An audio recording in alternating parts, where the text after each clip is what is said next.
What is going on, everyone? Vinny Violence, aka the artist formerly known as Vinsky32 here with the results from WWE Monday Night Raw from 6/26/17.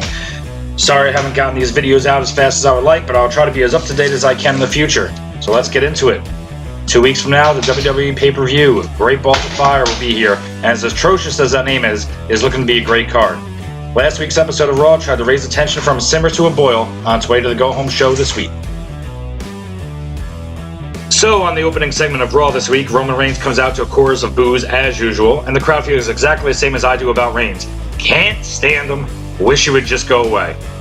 He's still being forced down everyone's throats week after week, and week after week he gets boos rained down upon him, and he's a face. He gets on the mic and has to actually ask the crowd to let him talk, then proceeds to accept Braun Strowman's challenge at Great Balls of Fire in an ambulance match. These matches are pretty lame, and I'll go with it considering the history between these two. Anyway, an ambulance appears. Surprise, surprise. Reigns goes to check it out and opens the back and no one is in there. Surprise, surprise. And then Strowman comes out of nowhere and attacks Reigns brutally. He tosses him up onto the stage and then throws him like a dart to the side of the ambulance. He then proceeds to throw Reigns in the back of the ambulance and closes the door to which it drives out of the arena. Strowman does his whole Braun thing. The crowd loves it, and so do I. And I am hopeful that this is a preview of what the Monster Among Men will do to Reigns at Great Balls of Fire.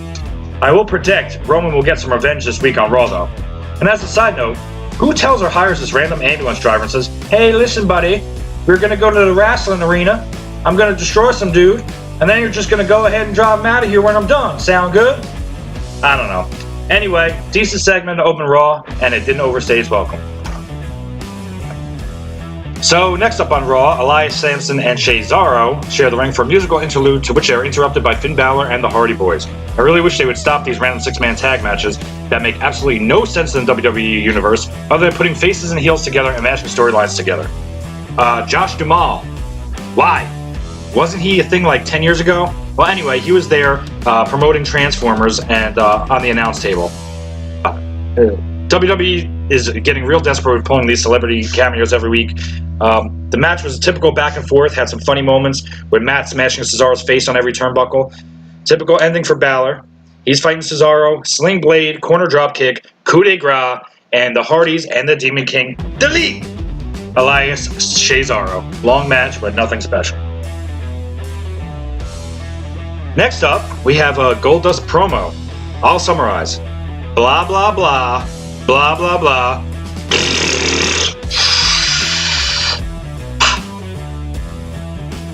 R-Truth and Goldust are about to do battle. Goldie comes out with his personal cameraman to tape the action.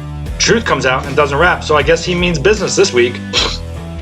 He enters the ring, Goldust blindsides him and beats him down. No match to R-Truth becoming Shattered Dreams. Paul Heyman is then being interviewed and says Lesnar will be at Raw tonight. Samoa Joe teases Paul putting Heyman into a coquina clutch, and he's starting to act like he's on To Catch a Predator. Really creepy, massaging Heyman's face, like, ew. Reminds me of Heidenreich and Michael Cole. I'm just waiting for Chris Hansen to come out and tell Samoa Joe, "Here, have a seat, have some iced tea." Oh, everyone's favorite hugger, Bayley, is shown picking her number for the women's Gauntlet match. I hate her face.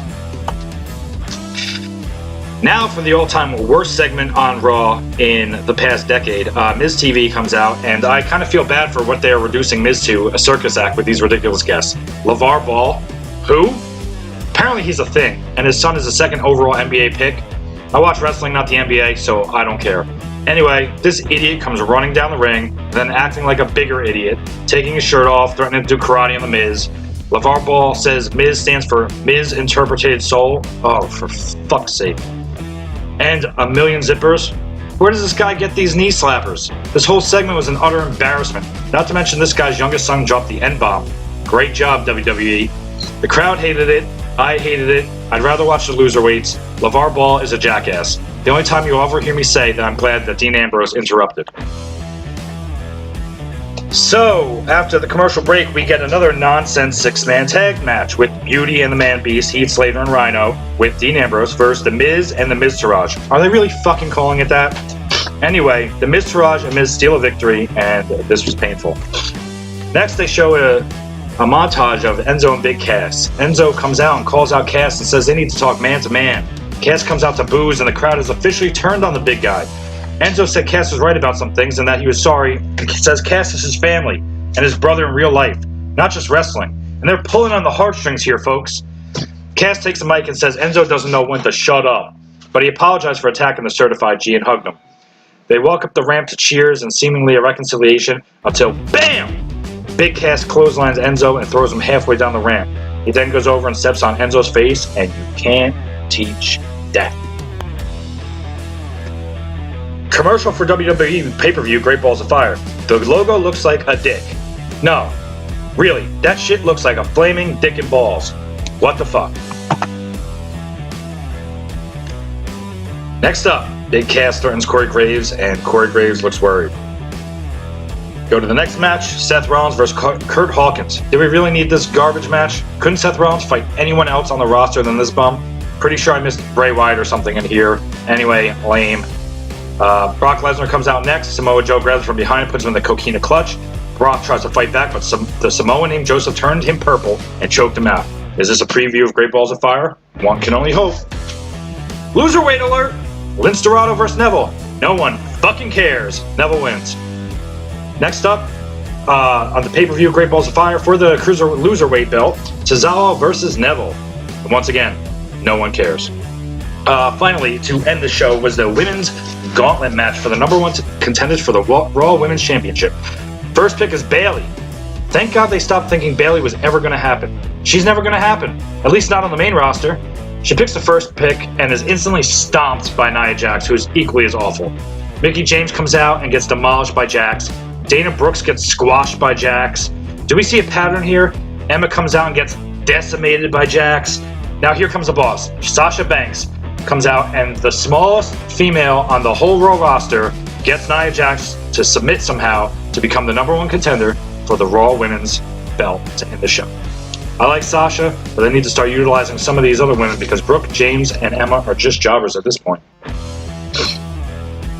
So overall, Raw this past week was not a terrible show, but not good by any means. They stopped the lame tag matches, not having interesting future storylines a week left before pay-per-view, and please, for the love of God, stop the celebrity cameos. Hopefully next week will be better, and we will follow up with you then. Alright everyone, well once again, thanks for watching. I appreciate it always. First, before I leave, I want to say once again, I'm Vinny Violence, and I want to introduce you to somebody. Genocide Josh. What's up? That's my boy. Check his YouTube channel out, JoshKey5. And then we have, you've seen him before, we have Psycho Sawyer. Right. Yes. Roar. Roar. Thanks for watching. Please hit the like, subscribe, and comment in the box below. This is Vinny Violence, and I'll see you guys next time.